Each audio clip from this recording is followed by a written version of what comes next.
तो जय हिंद विद्यार्थियों, कैसे हैं आप लोग। आई होप कि बच्चों आप लोग स्वस्थ होंगे, मस्त होंगे और अपने अपने स्टडी में व्यस्त होंगे। तो चलिए बच्चों, आज की वीडियो में आप लोग के लिए कक्षा 10th वास्तविक संख्या प्रश्नावली 1.1 का पूरा क्वेश्चन वीडियो में करने वाले हैं बच्चों हम लोग। तो इस वीडियो को आप लोग शुरू से लेकर अंत तक देखिएगा, आपको बिल्कुल सरल भाषा में समझाएंगे। और हाँ बच्चों, इस चैप्टर से ना हर एक साल एकदम फिक्स रहता है कि आप लोग के एग्जाम में सिद्ध करने के लिए 2 नंबर में जरूर ही देगा। तो बच्चों आज का वीडियो बहुत ही इंपॉर्टेंट होने वाला है, तो बिल्कुल ध्यान से देखिएगा। तो चलिए बच्चों, बिना विलंब के वीडियो को स्टार्ट करते हैं। तो बच्चों, प्रश्नावली 1.1 कक्षा 10th वास्तविक संख्या का जो हमारा पहला यहाँ पर क्वेश्चन दिया हुआ है, सबसे पहले हम लोग पहले क्वेश्चन को बनाएंगे। उसके बाद इस प्रश्नावली में जितने भी क्वेश्चन दिए हुए हैं, एक एक क्वेश्चन को बिल्कुल आसान विधि से हम लोग इसको पूरा चैप्टर को एक ही वीडियो में हम लोग समाप्त करेंगे। तो सबसे पहले यहाँ पर देखिए बच्चों कि हमारा जो पहला सवाल दिया हुआ है, यहाँ पर क्या दिया हुआ है। तो यहाँ पर देखिए बच्चों, जो हमारा पहला सवाल दिया हुआ है कि सिद्ध कीजिए कि √5 एक अपरिमेय संख्या है। जैसा कि बच्चों हम सभी लोग जानते हैं कि √5 एक अपरिमेय संख्या ही है, लेकिन यहाँ पर क्या कह रहा है बच्चों कि यहाँ पर सिद्ध करके बताइए कि √5 एक अपरिमेय संख्या है। सबसे पहले यहाँ पर बच्चों हम लोग जान लेते हैं कि अपरिमेय संख्या क्या होती है। तो बच्चों जिसको P/Q के रूप में हम लोग व्यक्त नहीं कर सकते हैं, वही हमारी क्या होती है कि अपरिमेय संख्या कहलाती है। और हाँ बच्चों, अगर आप इस क्वेश्चन को अगर हल कर लेते हैं तो चाहे √2 हो गया, √3 हो गया, √7 हो गया, √11 हो गया, इसी कॉन्सेप्ट पर पूरे सवाल यहाँ पर सोल्व हो जाने वाले हैं। तो यहाँ पर देखिए बच्चों, हमारा सबसे पहला जो क्वेश्चन है यहाँ पर कि √5 एक अपरिमेय संख्या है, इसको क्या कह रहा है कि सिद्ध करके बताइए। ठीक है, तो यहाँ पर देखिए बच्चों, अगर ऐसे सवाल में यहाँ पर आप लोग को सिद्ध करने के लिए बोल रहा है, तो यहाँ पर अपरिमेय बोल रहा है ना, तो इसका हम लोग क्या मानेंगे कि अपोजिट मानेंगे, यानी कि उल्टा मानेंगे। ठीक है, तो यहाँ पर देखिए क्या कह रहा है कि सिद्ध कीजिए कि √5 एक अपरिमेय संख्या है। तो इसका उल्टा क्या होता है बच्चों की, यानी कि परिमेय होता है। ठीक है, तो यहाँ पर हम लोग क्या करेंगे, मानेंगे। ठीक है, तो यहाँ पर आप लोग बिल्कुल ध्यान से देखिएगा, लिखेंगे माना कि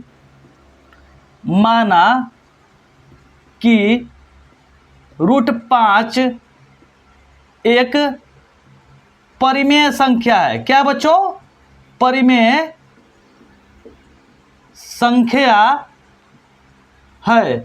अब यहाँ पर बच्चों ये भी सवाल उत्पन्न हो रहा है कि आखिर में परिमेय संख्या किसे कहते हैं।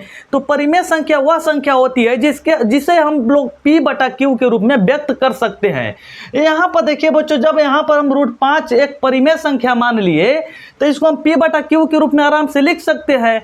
तो यहाँ पर लिखेंगे √5 बराबर P/Q। ठीक है, जब P/Q यहाँ पर लिखेंगे ब्रैकेट में, जहां P तथा Q सह अभाज्य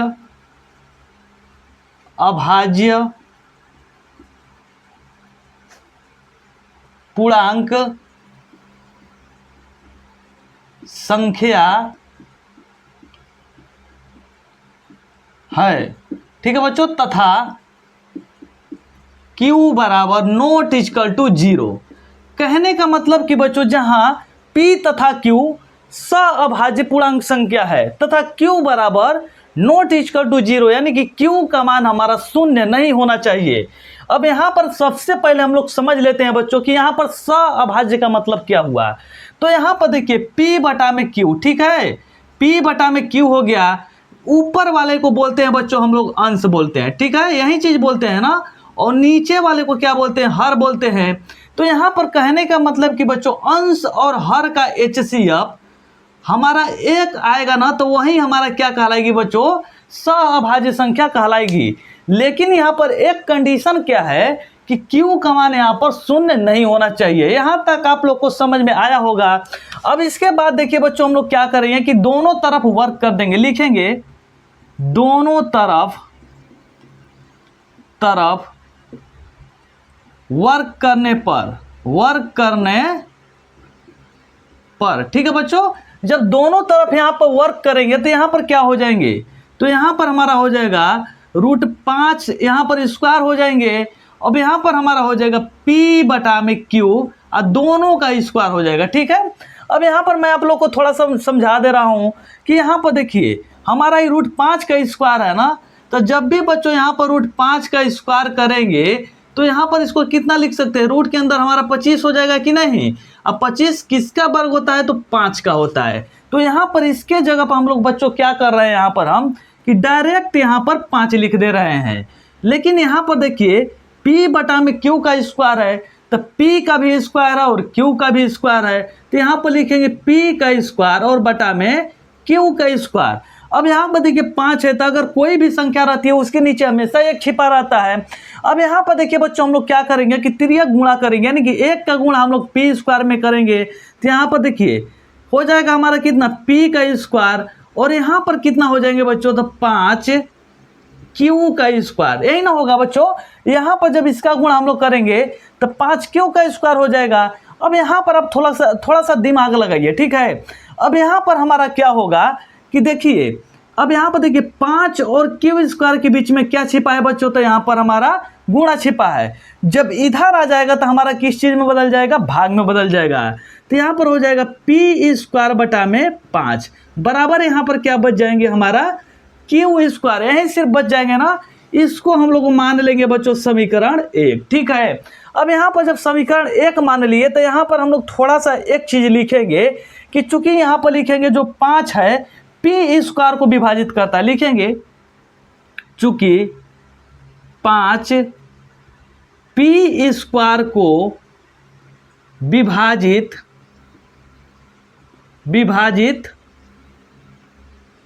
करता है, ठीक है बच्चों। इसीलिए अब यहाँ पर देखिए कहने का मतलब जब p स्क्वायर को 5 विभाजित कर रहा है तो 5 p को भी करेगा, तो यहाँ पर लिख देंगे इसीलिए 5 p को भी विभाजित करेगा, ठीक है बच्चों। यहाँ तक आप लोग को अगर समझ में आ गया होगा तो इसके बाद अब हम लोग को यहाँ पर कुछ नहीं करना है, इसको थोड़ा सा हम मिटका दे रहे हैं बच्चों, यहीं पर आप लोग को समझा दे रहे हैं, ठीक है। अब यहाँ तक जब आप लोग को समझ में आया होगा ना, तो यहाँ पर देखिए बच्चों अब हम लोग क्या करेंगे कि जो हमारा p है ना, इस p के जगह पर हम लोग चाहे तो यहाँ पर कुछ भी मान सकते हैं, या तो चाहे तो हम यहाँ पर 5 यम मान ले, लेकिन यहाँ पर 5 के रूप का ही हम लोग क्या करेंगे, मानेंगे। तो यहाँ पर लिखेंगे माना, यहाँ पर क्या लिखेंगे, माना, ठीक है। माना में यहाँ पर क्या मानेंगे बच्चों कि यहाँ पर जो हमारा p है ना, इस p बराबर हम लोग मानेंगे 5 यम। इस यम के जगह पर आप कुछ भी मान सकते हैं, या तो यहाँ पर n मान लीजिए, a मान लीजिए, b मान लीजिए, अल्फाबेट का कोई भी अक्षर आप लोग मान सकते हैं। तो जहाँ पर p होगा बच्चों वहाँ पर हम लोग क्या रख देंगे, यहाँ पर 5 यम रख देंगे। तो यहाँ पर देखिए इस वाले मान को हम लोग कहाँ रख देंगे, समीकरण 1 में रख देंगे। तो p के जगह पर कितना रखेंगे, 5 यम रखेंगे। लेकिन यहाँ पर थोड़ा सा दिमाग लगाइए, स्क्वायर भी है ना यहाँ पर, तो इसका हमारा स्क्वायर हो जाएगा बटा में यहाँ पर 5 हो जाएगा। बराबर में यहाँ पर क्या है बच्चों, तो यहाँ पर q स्क्वायर। अब इसको हल कीजिए, तो जब देखिए 5 का स्क्वायर करेंगे तो 25 हो जाएगा। अब बटा में यहाँ पर क्या है बच्चों, तो यहाँ पर 5 है। अब यहाँ पर यम का भी तो स्क्वायर हो जाएगा, तो यहाँ पर हमारा यम स्क्वायर हो गया। बराबर यहाँ पर क्या बच गया, q का स्क्वायर। अब 5 से हमारा 25 कितना बार में कटेगा, 5 बार में, तो यहाँ पर हो गया 5 यम स्क्वायर और बटा में q स्क्वायर। तो देखिए 5 और m स्क्वायर के बीच में क्या छिपा हुआ है, गुणा, और जब उधर जाएगा तो भाग में बदल जाएगा। तो m स्क्वायर बराबर q स्क्वायर और बटा में 5। जो चीज़ यहाँ पर हम लोग लिखे हैं ना, सेम टू सेम वही चीज़ लिखेंगे, बस यहाँ पर p के जगह पर क्या हो जाएंगे, q हो जाएंगे। इसको हम लोग मान लेंगे बच्चों यहाँ पर समीकरण 2, ठीक है। अब यहाँ पर देखिए हम लोग क्या करेंगे कि लिखेंगे कि चूंकि 5 q स्क्वायर को विभाजित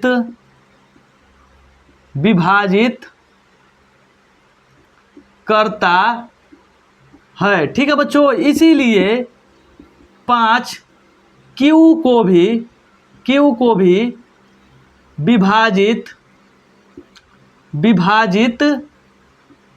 करेगा, ठीक है बच्चों। अब यहाँ पर देखिए इतना आप कर लेते हैं तो समझ लीजिए कि ये सवाल हमारा क्या हो गया, सिद्ध हो गया। इसके बाद हम लोग क्या लिखेंगे बच्चों कि समीकरण 1 तथा 2 से। ठीक है बच्चों, समीकरण 1 तथा 2 से। यहाँ पर हम लोग थोड़ा सा क्या समझे थे बच्चों कि यहाँ पर P तथा Q बराबर जो हमारा HCF है क्या आना चाहिए, 1 आना चाहिए। लेकिन इस यहाँ पर कंडीशन को फॉलो कर पा रहा है, नहीं कर पा रहा है। इसीलिए लिखेंगे कि यहाँ विरोधाभास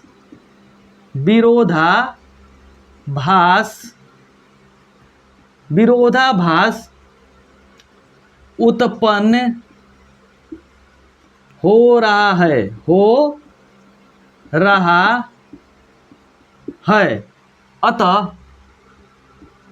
अतः हमारी मानी गई संकल्पना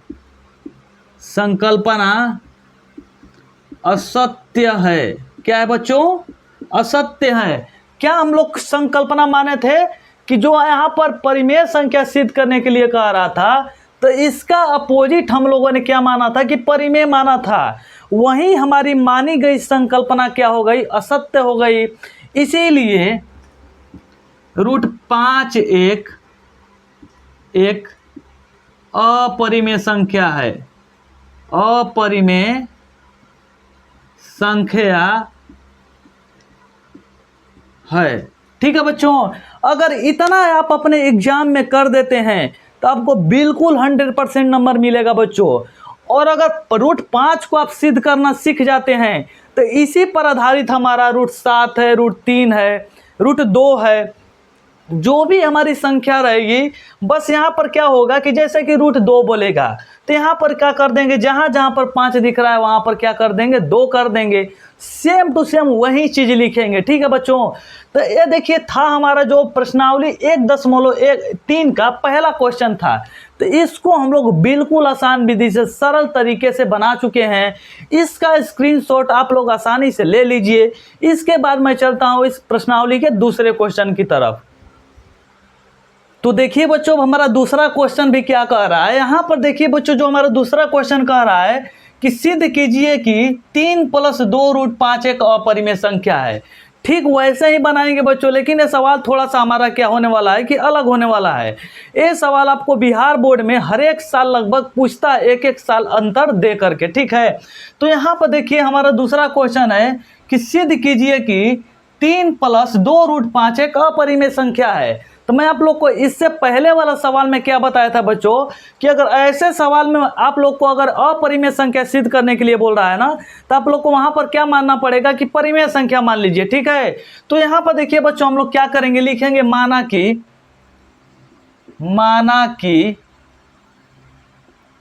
3 + 2 √5 एक परिमेय संख्या है। क्या है बच्चों, परिमेय संख्या है। अब जब इसे हम परिमेय संख्या मान लिए बच्चों, तो इसको हम P/Q के रूप में आसानी से लिख सकते हैं। तो यहां पर लिखेंगे 3 + 2 √5 बराबर P/Q। ठीक है बच्चों, ब्रैकेट में लिखेंगे जहां P तथा Q एक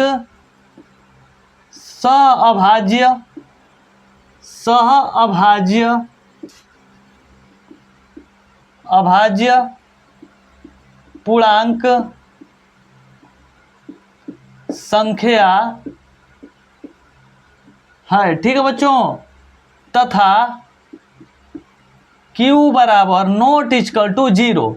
अब यहाँ पर देखिए, पहले सवाल में मैं आप लोग को ये भी बता चुका हूँ कि अभाज्य संख्या क्या होती है। तो एक बार और समझा दे रहा हूँ कि यदि P/Q का, ठीक है बच्चों, यहाँ पर लिख रहे हैं P/Q, यही परिमेय संख्या होती है ना। ऊपर वाले को बोलते हैं अंश और नीचे वाले को बोलते हैं बच्चों हम लोग हर। इसका HCF निकाले और HCF 1 आ गया तो हमारी परिमेय यानी कि हमारी अभाज्य संख्या कहलाएगी। ठीक है, यहाँ पर देता है ऑब्जेक्टिव में कि निम्नलिखित में से कौन सी संख्या अभाज्य है। तो वहाँ पर आप लोग क्या कीजिएगा कि HCF निकाल कर देख लीजिएगा कि इसका HCF 1 आ रहा है, वहीं हमारी संख्या सअभाज्य हो जाएगी। ठीक है, तब यहाँ पर देखिए बच्चों, आप लोग को आता होगा, बहुत सारे यहाँ पर सवाल लागू होंगे। यहाँ पर हो जाएगा 3 + 2√5 बराबर P बटा में Q। अब यहाँ पर देखिए 3 हमारा प्लस में है ना, इस वाले प्लस को नहीं देखिएगा। ठीक है, अगर यहाँ पर जो हमारा 3 है तो इसके भी पहले तो यहाँ पर प्लस लगा है, तो इसको जब बराबर के उधर में भेजते हैं तो माइनस में बदल जाएगा। तो यहाँ पर हो जाएगा 2√5 बराबर P बटा में Q, और माइनस क्या हो जाएंगे बच्चों, 3 हो जाएंगे। ठीक है, अब यहाँ पर देखिए 2√5 के बीच में यहाँ पर क्या छुपा हुआ है, 2 और √5 के बीच में यहाँ पर गुणा छिपा है। जब उधर भेजेंगे तो यहाँ पर भाग में बदल जाएगा। तो यहाँ पर हो जाएगा √5 बराबर P बटा में Q -3, और सभी के बटा में यहाँ पर कितना हो जाएगा बच्चों, 2 हो जाएगा। तब यहाँ पर देखिए बच्चों, कहने का मतलब यहाँ पर क्या आप लोग को दिख रहा है कि यहाँ पर √5 हमारा जो है यहाँ पर एक अपरिमेय संख्या, जैसे कि हम लोग पहले ही सिद्ध कर चुके हैं कि √5 एक अपरिमेय संख्या है, और P बटा में Q -3 और बटा में 2 हमारी एक परिमेय संख्या है। तो इसी बात को लिख देंगे कि चूंकि √5 एक अपरिमेय ना बच्चों, अपरिमेय संख्या है, लेकिन P बटा में Q -3 और सभी के बटा में 2 एक परिमेय संख्या है, एक परिमेय संख्या है। ठीक है बच्चों, तो यहाँ पर हम लोग यहाँ पर क्या लिखेंगे कि यहाँ पर √5 बराबर नॉट इक्वल टू क्या हो जाएगा, P बटा में Q -3, P बटा में Q बच्चों, हाँ P बटा में Q -3 और सभी के बटा में 2, यानी कि दोनों आपस में बराबर नहीं है, क्योंकि यहाँ पर √5 एक हमारी अपरिमेय संख्या हो गई, और P बटा में Q -3 और सभी के बटा में 2 हमारा एक परिमेय संख्या हो गया। तो दोनों कैसे बराबर हो सकता है, तो लिखेंगे यहाँ विरोधाभास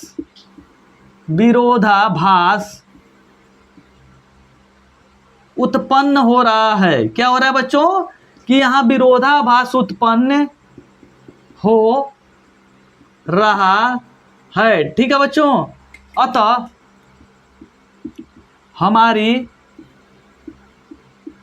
मानी गई संकल्पना असत्य है। क्या है बच्चों, असत्य है। इसीलिए 3 + 2√5 एक अपरिमेय संख्या है। क्या है बच्चों, अपरिमेय संख्या है। ये भी जो हमारा सवाल था बिल्कुल आसान सवाल था बच्चों, थोड़ा सा यहाँ पर लॉजिक काम करेगा, और ये चीज़ आप लोग को जो भी सवाल सिद्ध करने के लिए देगा ना, ये सब जो है ना लिखना ही पड़ेगा, नहीं तो वहाँ पर आप लोग के नंबर जरूर कटेंगे।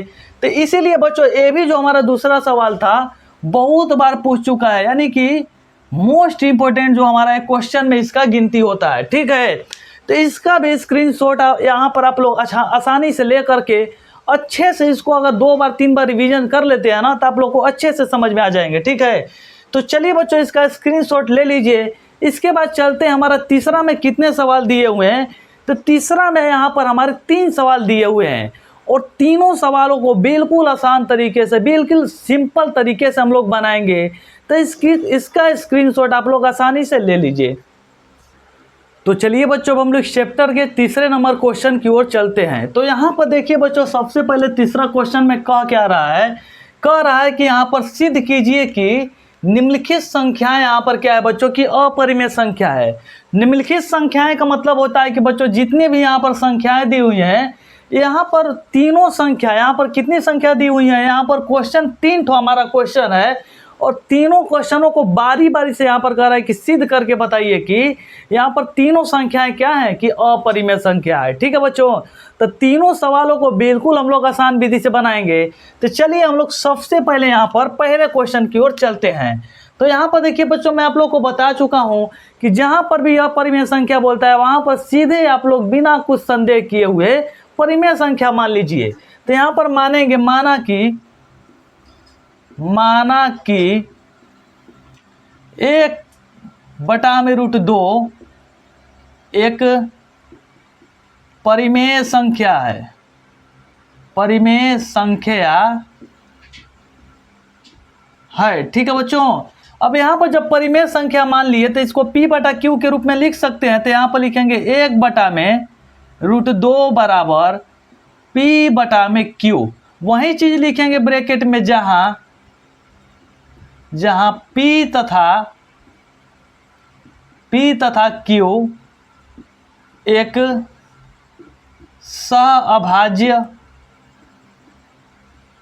अभाज्य पूर्णांक संख्या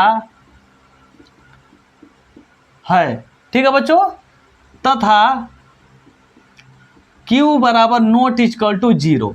अब अभाज्य संख्या का मतलब मैं आप लोगों को पहले भी बता चुका हूं कि P तथा Q का जब HCF निकालें, यानी कि अंश और हर दोनों का जब HCF निकाला जाए तो वहां पर उन दोनों का HCF कितना आना चाहिए, 1 आना चाहिए। तभी वो संख्या हमारी क्या कहलाएगी बच्चों की अभाज्य संख्या कहलाएगी। अब यहाँ पर देखिए बच्चों, आप लोग को तो परिमेयकरण करने आता होगा कि जब जहां पर भी अगर हर में यहाँ पर जब भी हमारा रूट में संख्या रहती है तो उसको सबसे पहले वहां पर हम लोग रूट को खत्म करते हैं। तो यहाँ पर देखिए 1 में क्या है, √2 है।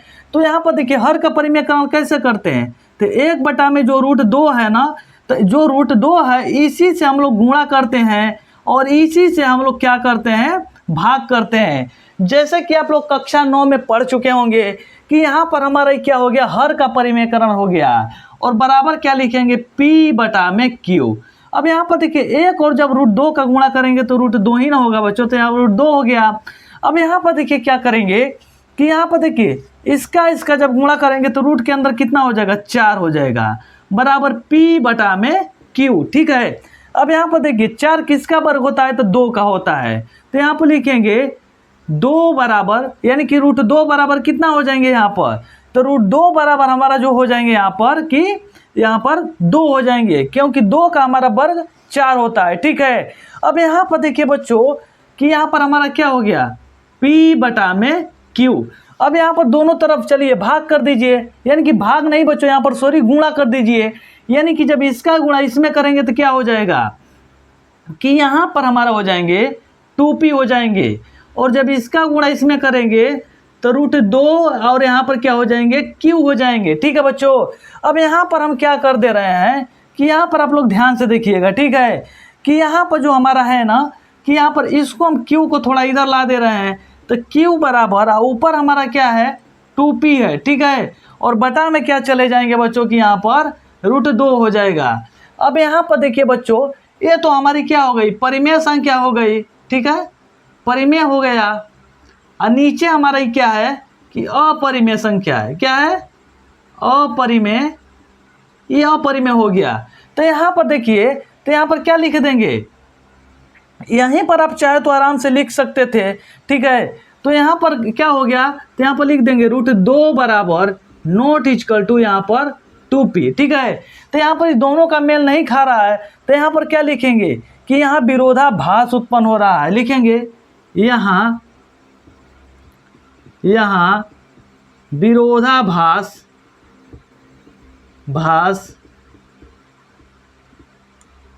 उत्पन्न हो रहा है।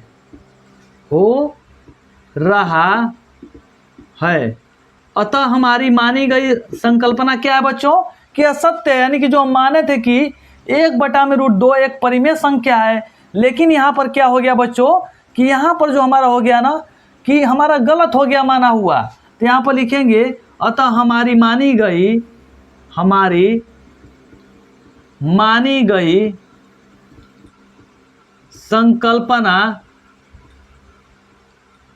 संकल्पना असत्य है। क्या है बच्चों? असत्य है। इसीलिए 1/√2 एक क्या बच्चों की अपरिमेय संख्या है। ठीक है, अपरिमेय संख्या है। बस यहीं तक हमारा क्या हो गया, ये क्वेश्चन प्रूव्ड हो गए। ठीक है, यहीं तक बस आप इसको छोड़ देंगे, आपको बिल्कुल 100% यानी कि जितना नंबर का रहेगा उतना नंबर आप लोग को बिल्कुल आसान विधि से यहाँ पर मिल सकते हैं। तो यहाँ पर चलिए बच्चों, इस चैप्टर का हमारा दूसरा यहाँ पर देखिए तीसरा का जो दूसरा क्वेश्चन है, इसी को भी मैं बगल में यहाँ पर बना दे रहा हूँ। ठीक है, इसीलिए यहाँ पर थोड़ा जगह लेकर बनाया था ताकि दूसरा क्वेश्चन को भी यहाँ पर आराम से खत्म कर दिया जाए। तो दूसरा क्वेश्चन यहाँ पर क्या है कि 7√5, तो वही चीज मानेंगे, यहाँ पर लिखेंगे माना कि 7√5 एक क्या है, परिमेय संख्या है। परिमेय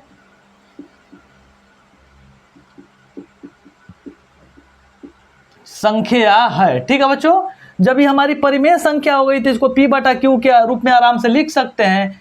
तो 7 यहाँ पर √5 बराबर P/Q, जहां P तथा Q यहाँ पर लिखेंगे, जहां P तथा Q एक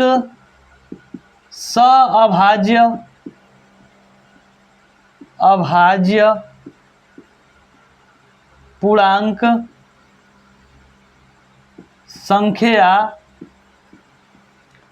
है। ठीक है बच्चों, तथा Q बराबर ≠0, यानी कि Q का मान हमारा क्या होना चाहिए कि 0 नहीं होना चाहिए। अब यहाँ पर इसके बाद देखिए बस इतना लिख दिया, इस क्वेश्चन बन गया। अब देखिए कैसे बन गया, हम कैसे कह रहे हैं कि आखिर में बन गया। तो यहाँ पर देखिए, यहाँ पर हमारा यहाँ पर 7√5 बराबर P/Q। अब यहाँ पर देखिए जब इसको हम इधर भेजेंगे तो हमारा किस चीज में बदल जाएगा, यहाँ पर गुणा में उधर जाएगा तो भाग में बदल जाएगा। तो √5 बराबर P/Q। अब यहाँ पर देखिए ई वाला हमारा 7 यहाँ पर आ जाएगा। इसका लॉजिक क्या होता है कि मैं आप लोग को समझा दे रहा हूँ थोड़ा सा, जैसे कि ऐसे यहाँ पर दे देना 4 यहाँ पर 3, तो ऊपर वाला का इसमें गुणा कर दीजिए, नीचे वाला में इसका गुणा इसमें कर दीजिए, 9 कितना हो गया, 6 हो गया। यही यहाँ पर हमारा क्या लगा है, नियम लगा था, यहाँ पर हमारा आ गया। तो यहाँ पर देखिए बच्चों कि यहाँ पर हमारा क्या हो गया, अब चाहे तो यहाँ पर गुणा कर लीजिए, अब गुणा नहीं कर रहे हैं तो यहाँ पर ऐसे ही लिख दीजिए कि हमारी ये जो है कि एक हमारी क्या हो गई, परिमेय संख्या हो गई हमारी। क्या है यहाँ पर ही कि P/7Q क्या है, परिमेय संख्या है, परिमेय संख्या है। ठीक है, यहाँ पर परिमेय संख्या हो गया, लेकिन √5 क्या है, अपरिमेय संख्या है, अपरिमेय संख्या यही है ना। तो यहाँ पर लिखेंगे कि √5 बराबर ≠ P/7Q। यहाँ पर दोनों बराबर है, नहीं बराबर है, तो यहाँ पर लिख देंगे कि यहाँ विरोधाभास उत्पन्न हो रहा है, इसके नीचे कि यहाँ विरोधाभास उत्पन्न हो रहा है। चलिए लिख भी देते हैं कि यहाँ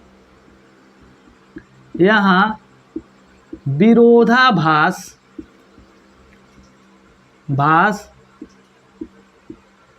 उत्पन्न हो रहा है। ठीक है बच्चों, अतः हमारी मानी गई संकल्पना असत्य है। क्या बच्चों, असत्य है। ठीक है, इसीलिए 7√5 एक क्या है, अपरिमेय संख्या है, अपरिमेय संख्या है। ठीक है बच्चों, अब यहाँ पर देखिए दोनों क्वेश्चन हमारे यहाँ पर बन गए। केवल सा हमारा क्वेश्चन बचा है तीसरा, यानी कि 6 + √2 बचा हुआ है। तो इसका जल्दी से स्क्रीनशॉट ले लीजिए। इसके बाद मैं यहीं पर मिटकाऊंगा और तीसरा क्वेश्चन को भी यहाँ पर ख़त्म कर दूंगा। तो चलिए बच्चों, आप लोग स्क्रीनशॉट ले चुके होंगे। अब चलिए यहीं पर मिटकाता हूँ और इसको मैं बताता हूँ। ठीक है, तो यहाँ पर देखिए बच्चों, हम लोग क्या करेंगे। ठीक है, तो यहाँ पर हमारा जो बचा हुआ है, कौन सा क्वेश्चन बचा हुआ है बच्चों, कि यहाँ पर हमारा बचा हुआ है यहाँ पर तीसरा क्वेश्चन, यानी कि जो हमारा लास्ट क्वेश्चन है। इस चैप्टर से ना हर एक साल एग्जाम में आप लोग के आता है, क्वेश्चन जरूर आएगा, इसीलिए बिल्कुल ध्यान से देखिएगा। तीसरा क्वेश्चन हमारा क्या है कि 6 + √2। तो यहाँ पर लिखेंगे माना कि 6 + √2 एक क्या है, एक परिमेय संख्या है। क्या है बच्चों, परिमेय संख्या है। अभी जब हमारा परिमेय संख्या हो गई तो इसको P/Q के रूप में आराम से लिख सकते हैं। तो यहाँ पर क्या हो जाएगा, 6 + √2 बराबर P/Q। ठीक है, ब्रैकेट में लिखेंगे जहाँ P तथा Q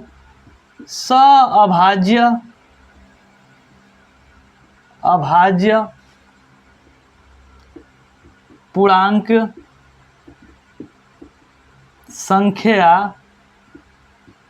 है। ठीक है बच्चों, तथा Q बराबर ≠ 0। अब यहाँ पर देखिए अभाज्य का मतलब मैं आप लोगों को बता चुका हूँ, एक बार लास्ट में भी बता दे रहा हूँ कि P और Q का जो HCF होना चाहिए, क्या होना चाहिए, 1 होना चाहिए। अब P क्या होता है कि अंश होता है, और हर हमारा क्या होता है कि Q होता है। दोनों का HCF अगर 1 आ गया तो वो संख्या हमारी क्या कहलाएगी कि अभाज्य संख्या कहलाएगी। अब यहाँ पर देखिए बच्चों, जब इतना आप लोग कर लिए ना तो सवाल हमारा क्या हो गया, बन गया। अब यहाँ पर देखिए 6 + √2 बराबर P/Q। ठीक है, अब यहाँ पर प्लस में उधर जाएगा तो माइनस में हो जाएगा। √2 बराबर कितना हो जाएगा, P/Q और -6। अब यहाँ पर देखिए, अब कहने का मतलब कि √2 जो है बच्चों यहाँ पर एक क्या है, अपरिमेय संख्या है। क्या है, अपरिमेय संख्या है। ठीक है,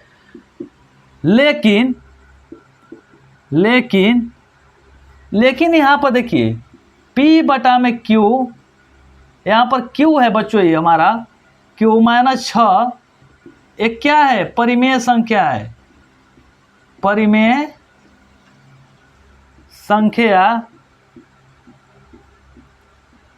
है। अब यहाँ पर देखिए √2 एक अपरिमेय संख्या हो गया और P/Q -6 एक परिमेय संख्या हो गया।